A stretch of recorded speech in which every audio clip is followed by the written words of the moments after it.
మాల ఉద్యమకారులు బయటకు వచ్చింది. సీనన్న ఒక విషయం చెప్పాలి మీకు సీనన్న గురించి. తెలంగాణ టీఆర్ఎస్ లో ఉద్యోగానికి మంచి ఉద్యోగానికి రాజీనామా చేసి వచ్చాడు. నేను కూడా రాజీనామా చేసిన అసిస్టెంట్ ఎగ్జిక్యూటివ్ ఇంజనీర్ గా. మా డి గారు పిలిచి చెప్పారు, ఏందైనా రోజు ముఖ్యమంత్రి తిరుగుతాం తెలంగాణ అంటే వైట్ పేపర్ తీసుకొని రాజీనామా చేసి వచ్చిన రెండు పొడవల ప్రయాణం మొత్తాడు. ఒక్క నిమిషం కూడా ఆలోచించారు. ఆయన కూడా అట్టే రాజీనామా చేసి వచ్చాడు. చాలా పెద్ద ఉద్యోగానికి చేసి వచ్చి కేసీఆర్తో నిలబడ్డాడు. ఎమ్మెల్యే గెలిచాడు. అది దారి తప్పినప్పుడు మళ్ళీ దారిలో పెట్టే ప్రయత్నం చేశాడు. సామాజిక తెలంగాణ కావాలని కోరుకొని, ఆ సామాజిక తెలంగాణ ముందుకు నడవాలని కోరుకొని చెరుకు సుధాకర్ అన్న రెండో దశ తెలంగాణ ఉద్యమానికి ఏర్పడిన మొట్టమొదటి సంస్థకు కన్వీనర్ చెరుకు సుధాకర్, తెలంగాణ మహాసభ. ఆయన నాయకత్వంలో ఒక పార్టీని పెట్టి ముందు తీసుకెళ్లేటటువంటి ప్రయత్నం చేశారు. ఎక్కడా కాంప్రమైజ్ కాకుండా తెలంగాణ కోసం నిలబడ్డటువంటి వ్యక్తి. నిన్న మీరు ఎమ్మెల్యే ఉన్నారు, ముఖ్యమంత్రి గారికి కూడా దగ్గర తెలుసు నాకు. కాకపోతే ఇప్పుడు మీరు రాకముందు చాలా మంది మా అన్నలందరూ చెప్పారు, తెలంగాణ దేవులాట అస్తిత్వాన్ని బలోపేతం చేయాల్సిన బాధ్యత మన అందరి మీద ఉంది.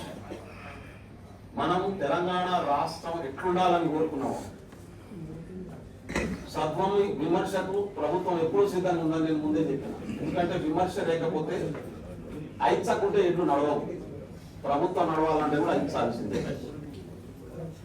కాబట్టి ఆ ఐచ్చేటటువంటి వాళ్ళని ఎంకరేజ్ చేసుకుంటూనే, వాళ్ళ సలహాలు తీసుకుంటూనే ప్రభుత్వం ప్రజల కోరిక నెరవేర్చే పద్ధతిలో ముందుకు పోవడానికి మీ పాత్రను మీరు నిర్వహించాలని చెప్పి మళ్ళీ ఒకసారి కోరుకుంటూ తెలంగాణ పునాదులు పటిష్టం చేసుకుందాం. మీ సందేశాన్ని కంగ్రాచులేషన్ చెప్పాలి. ఆకలి అవుతుందని దృష్టిలో పెట్టుకోవాలి.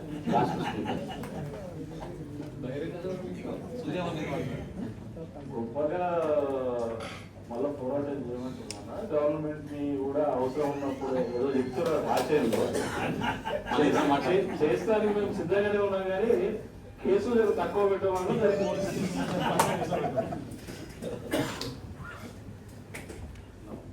అందరికీ నమస్కారం. ఉద్యమ సమయంలో కూడా ఇంతమంది గొప్ప కళాకారులు కావచ్చు, ఉద్యమకారులు కావచ్చు, ఒకటే దగ్గర చూసుకునే అవకాశం మాకు రాలేదు. కానీ ఈరోజు మా ప్రియమిత్రుడు బెల్లన్న గారి చొరవ తీసుకొని మీ అందరినీ కూడా ఒక దగ్గర చేర్చి చాలా సంతోషకరమైన సమయం చూసి తెలంగాణను తనను తాను గౌరవించుకున్నట్టుగా అయితే పెద్దలు చెప్తా ఉన్నారు మన పోరాట అస్తిత్వాన్ని 96 నుంచి. నాకు తెలిసిన తెలంగాణ ఉద్యమం 96 నుంచి మొదలైంది. తర్వాత నాకు పరిచయం తెలంగాణ ఉద్యమం ఇన్నయ్య వరకు. నేను ఢిల్లీలో ఆఫీసర్ చాలా మంది స్టూడెంట్స్ తీసుకొచ్చి అన్ని రాష్ట్రాల వాళ్ళని కలిసి వాళ్ళని ప్రజెంటేషన్ చేశాను. దాని తర్వాత కేసీఆర్ గారిని కలవడం, ఉద్యోగం అందించి ఒక మూమెంట్ రావాలని అన్నీ జరిగింది. మంచి చేయడానికి జరిగింది. అయితే గత 10 ఏళ్ల కాలం మాత్రం ఉద్యమ సమయంలో సంతోషంగా ఉంటుంది. ఒక కాజ్ కోసం కొట్లాడుతున్నాము, ప్రజల కోసం కొట్లాడుతున్నాము, తృప్తి ఉండేది. ఫ్యామిలీ మెంబర్స్ కూడా మనం సరి చెప్తున్నట్టు మళ్ళీ వదిలేసిన ప్రజల కోసం మనం ఉన్నమాట. కానీ తెలంగాణ వచ్చిన తర్వాత మళ్ళీ కొట్టాడాల్సిన అవసరం వచ్చింది 10 ఏళ్ళు. అదే ఎంతో బాధాకరం. ప్రతిదానికి కొట్టాడాల్సిన అవసరం.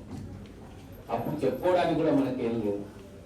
వ్యక్తిని దింపనీకి ఇంతమంది కలిసి పోరాటం చేయాలన్నా, ఇన్ని ఆలోచనలు కావాలన్నా, తెలంగాణ సమాజం ఎందుకు నిద్రపోయింది, ఇవన్నీ ఎన్నో చర్చలు వచ్చినాయి.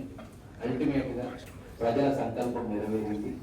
ఈరోజు ప్రజాప్రభుత్వం అని కూడా మనం గమనించుకుంటా ఉన్నాం. మరి ప్రజాప్రభుత్వంగా 4 ఏళ్ళు మనగా సాధిస్తుందా లేదా మీరంతా తర్వాత గెలిచేస్తారు. కానీ ఇప్పటికైతే పాజిటివ్ దృక్పథంతో పోతున్నది. మాలాంటి వాళ్ళందరం కూడా చెప్తున్నాము.